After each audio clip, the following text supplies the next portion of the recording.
lo que hace este trabajo es analizar bajo, digamos, los conceptos de modelo de acumulación y de hegemonía, los diferentes casos nacionales de Argentina, Brasil y Venezuela, en una dinámica comparativa también de las diferentes relaciones internacionales a las que apuesta cada uno de estos proyectos políticos. Por ahí, para comenzar, resaltar una serie de cuestiones de las categorías que se utilizan para hacer el recorrido de estos tres casos nacionales, ¿no? Claramente nosotros nos remitimos a la categoría de hegemonía en su clave más leninista y gramsciana como dirección política, pero también como dirección ideológica y cultural, que parte desde una base material, pero que se efectiviza en la superestructura como una concepción de mundo. Y entonces ahí nosotros también nos remitimos al análisis de relaciones de fuerza que hace Gramsci y entender que las relaciones de fuerza estrictamente políticas serían, bueno, en las relaciones de fuerza económicas teníamos el primer grado económico corporativo de solidaridad por gremio, digamos, el grado más económico estrictamente y el grado más político que consiste en cuando las relaciones, digamos, de fuerza económica llegan hasta el punto de proponerse una disputa hegemónica y estas condiciones con el nuevo Estado. Y ahí entonces también entender el lugar y las potencialidades que tiene cada uno de estos tipos de Estado, ¿no? Porque el Estado puede incidir a través de la política pública en modificar o no el modelo de acumulación. Bueno, nosotros hemos visto que se puede incidir de manera más progresista, pero también es un claro ejemplo que a través de las medidas neoliberales es el Estado la herramienta que incide para modificar el modelo de acumulación en beneficio del capital financiero. Por ahí entonces también pensar que las mismas relaciones de fuerza, el grado de relaciones de fuerza de Gramsci nos permite pensar también la constitución de los sujetos colectivos, ¿no? Y la constitución de los sujetos colectivos que tiene también dos dimensiones. Tiene un anclaje estructural con el lugar que ocupan estos sujetos de la producción, que es un lugar objetivo, pero el escenario donde se manifiesta estrictamente la constitución de estos sujetos es la dimensión política. No, todo esto lo menciono porque son las cuestiones que por ahí voy a tratar de ir mencionando a la hora de ver los tres casos nacionales.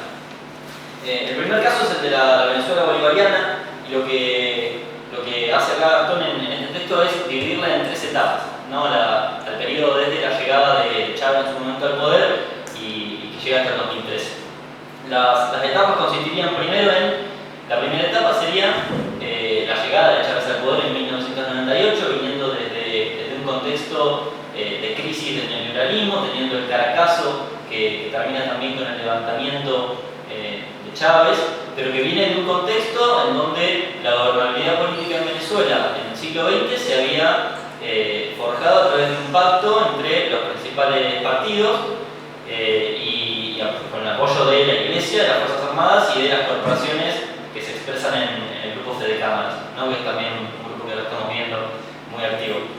Entonces ese pacto y ese consenso se empieza a resquebrajar cuando entra en crisis el modelo neoliberal venezolano. Entonces se produce el Caracazo, el levantamiento de Chávez que es frustrado, pero luego de eso Chávez se pone a recorrer el país, forma el movimiento Quinta República y finalmente vence en las elecciones con el Gran Polo Patriótico, que es una agrupación de partidos donde estaba el movimiento Quinta República, Patria para Todos, el Partido Comunista y otra serie más de partidos.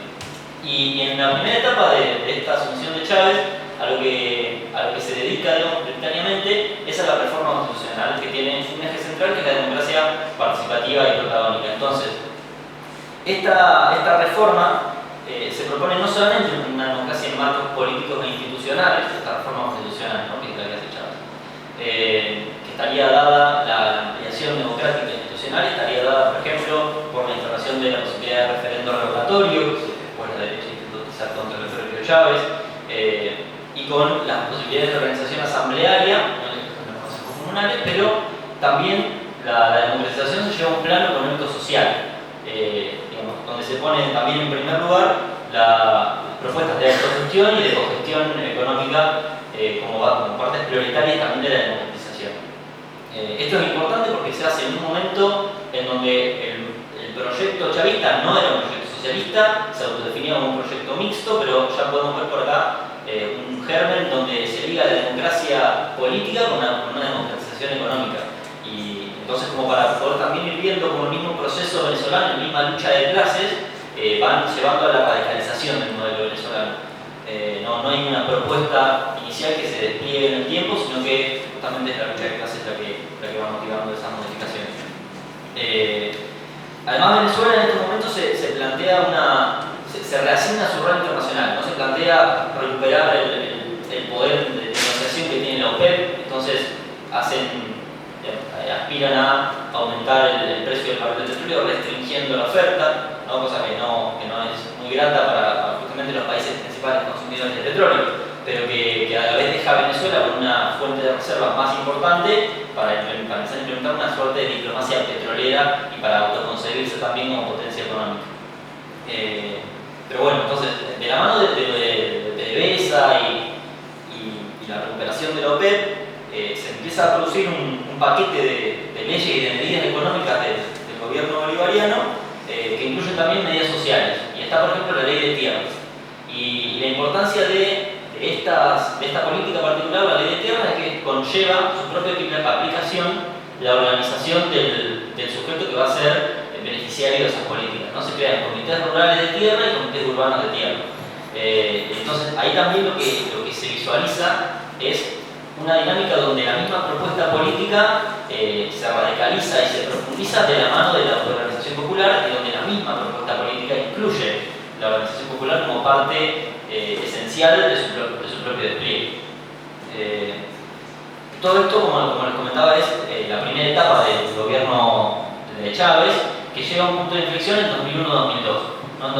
2001-2002 se producen dos hechos que son justamente cruciales, que son primero el intento, o sea, el golpe de Estado en realidad, porque se muestran Chávez y demás, que es derrotado, y después el paro sabotaje petrolero que contó con el aval en ese momento de la cúpula de PDVSA y demás. No, bueno, el golpe militar es derrotado y el paro petrolero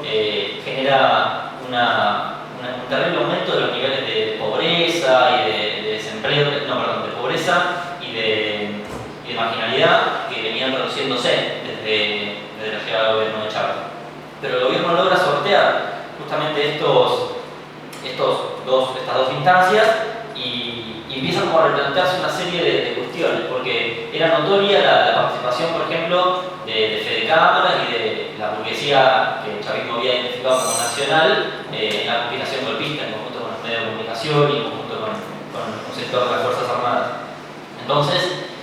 ahí también se demuestran las primeras limitaciones de algunas de las políticas sociales que venía implementando el chavismo y se produce una nueva oleada de avanzada, digamos, de política social. Y esta nueva oleada se caracteriza por las misiones, ¿no? Entonces, algunas de las trabas para el propio desarrollo de Venezuela estaban dadas por la propia forma que cobraba el Estado. Entonces, había que sortear esos mismos obstáculos que se le imponían al chavismo desde el propio Estado. Y las misiones fueron esa herramienta. Particularmente la misión Barrio Adentro, que lleva la salud a las zonas periféricas de la ciudad, y entonces altera la relación justamente de las poblaciones más empobrecidas con el acceso a la salud, que es una misión que después de algunos años de aplicarse llegó a cubrir el 54% de la población de Venezuela, lo cual podemos observar el enorme porcentaje de venezolanos y venezolanas que estaban excluidos de la salud pública. Y a la vez también, con la misión Barrio Adentro, también se da una serie se da la misión de alimentación y una serie de políticas, sobre todo de combate al analfabetismo y de aumento de la inversión y de la centralidad de la educación pública, que por ejemplo declaran al mismo tiempo a Venezuela país libre de analfabetismo, y las tasas de asistencia a la educación, incluso de los niveles de educación superior, crecen de una manera exponencial. Pero bueno, justamente esto lo que demuestra es que las trabas que el mismo Estado imponía a las reformas de la Revolución Bolivariana se podían sortear, pero se podían sortear creando lo que por ejemplo Monedero llama un Estado alternativo, un Estado paralelo con participación popular, ¿no? Que es lo que no tenía el Estado con el que se había encontrado el chavismo al llegar al poder. Y vuelve a cobrar entonces centralidad nuevamente el concepto y la idea de poder popular, la idea de creación de poder popular como justamente lo que va a motorizar el desarrollo del proceso venezolano. Y así se llega a la tercera etapa del caso venezolano, que es cuando Chávez en 2005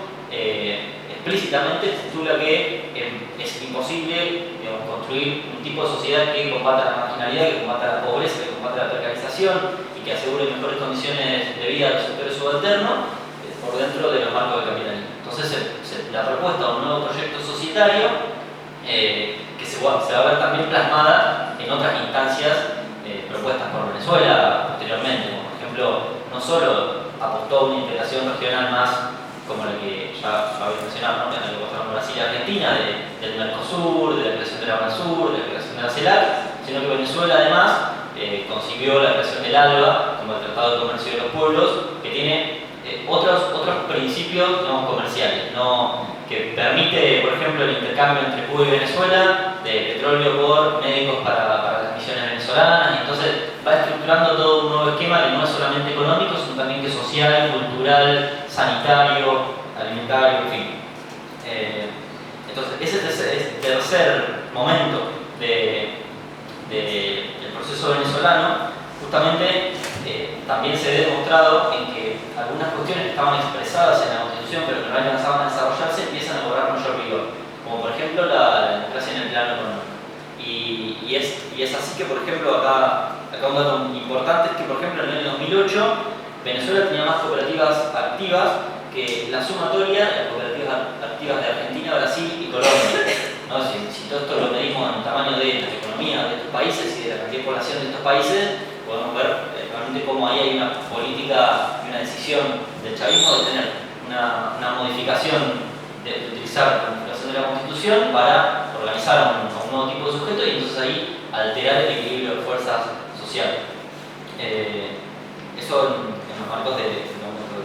las cooperativas. Y después se dan también toda una serie de reformas que por ahí son más comunes a otros países, que son el aumento de la cobertura previsional, el aumento del salario mínimo, y etc. Sobre todo lo que es muy interesante rescatar también del proceso venezolano es por último esta característica de que Venezuela abandona la Comunidad Andina de Naciones que la estaba con Colombia en pos de fortalecer también el Mercosur. A partir de ahí es cuando se empieza a tramitar, digamos, el ingreso de Venezuela al Mercosur, y todo esto evidencia lo que para el chavismo fue una nueva geopolítica latinoamericana enmarcada en una nueva geopolítica internacional. No un mundo multipolar, en ese mundo multipolar un bloque latinoamericano unificado y fuerte, y dentro de ese bloque latinoamericano fuerte y unificado, un bloque que se propone una horizonte societario, socialista, expresado en el ALBA. Entonces ese es el caso particular de Venezuela.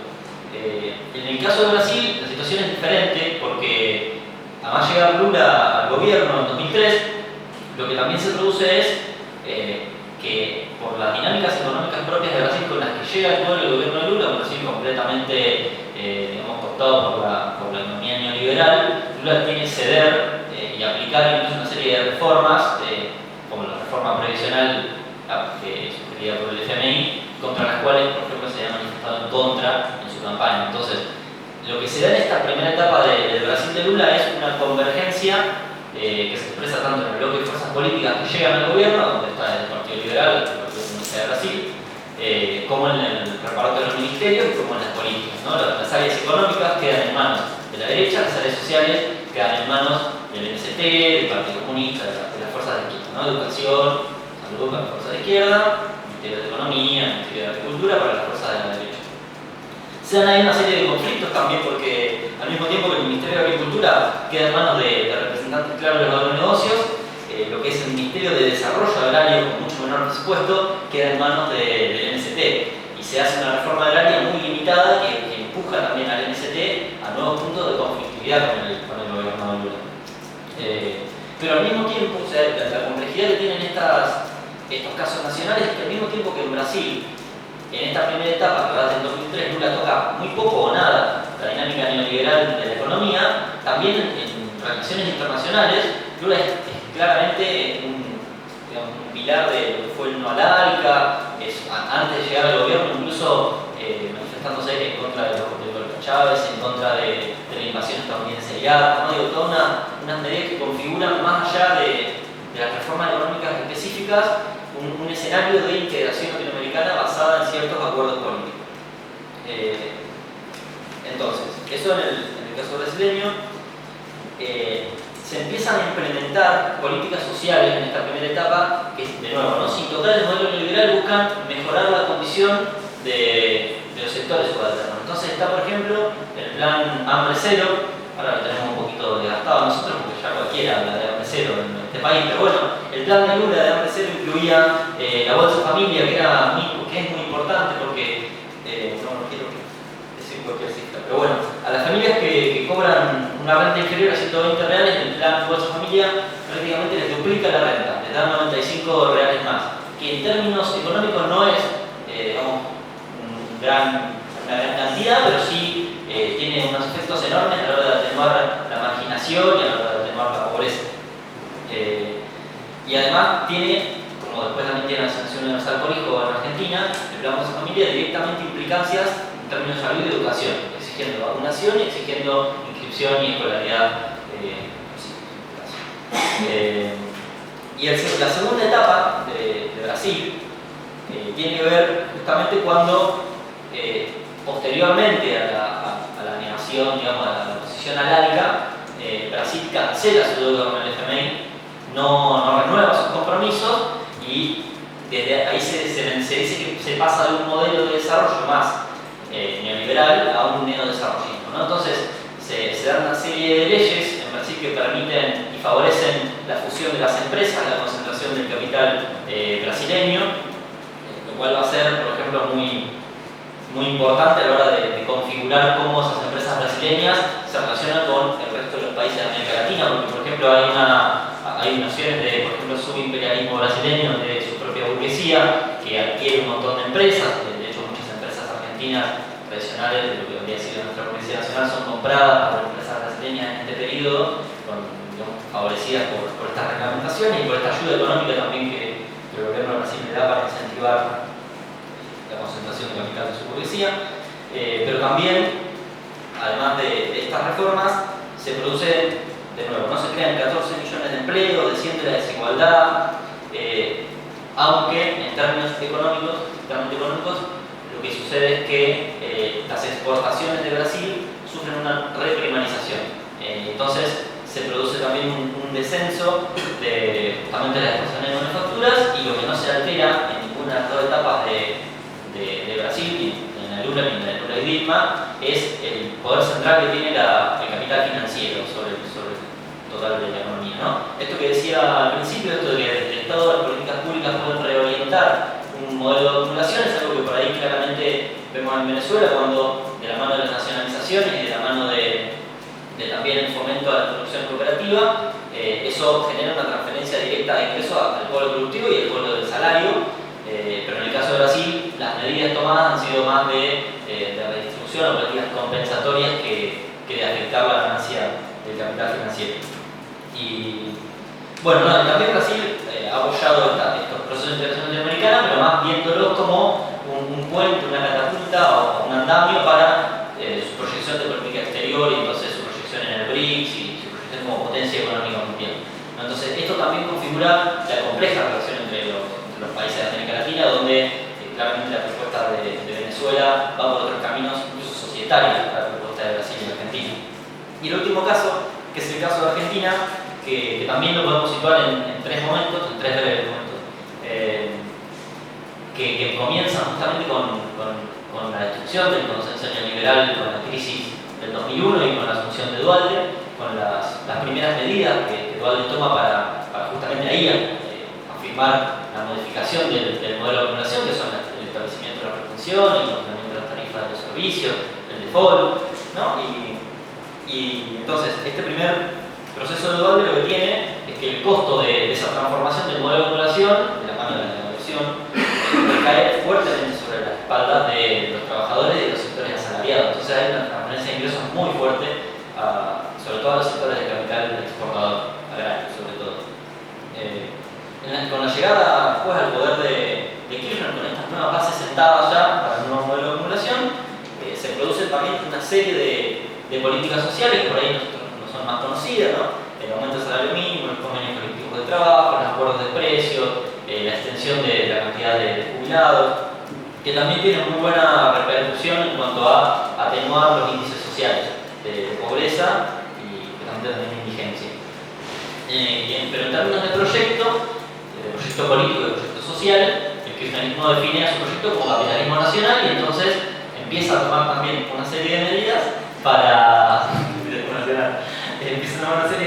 para configurar un apoyo al presupuesto de burguesía nacional que tiene que ser un sujeto que encarna este proyecto.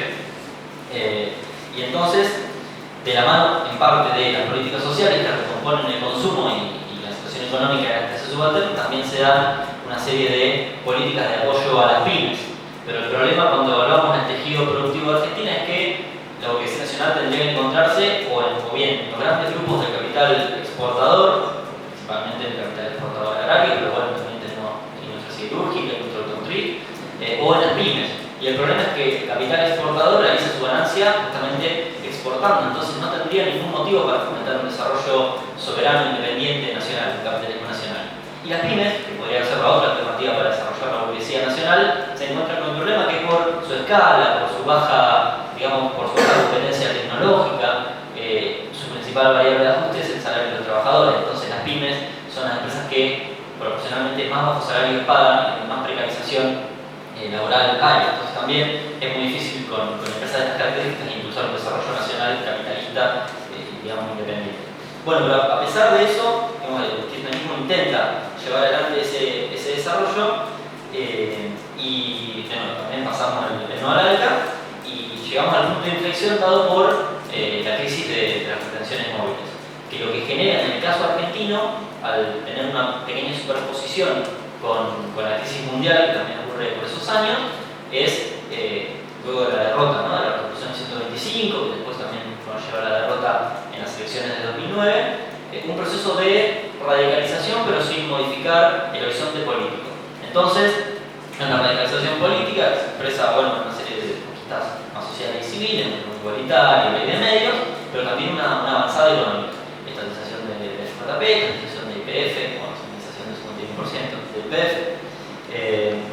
Pero sin embargo, lo que justamente expresa y empieza a mostrar la crisis de 2008 es la unificación de uno de los bloques más favorecidos por la política económica kirchnerista, que es el bloque agrario exportador, con los partidos políticos de la derecha y con los medios de comunicación.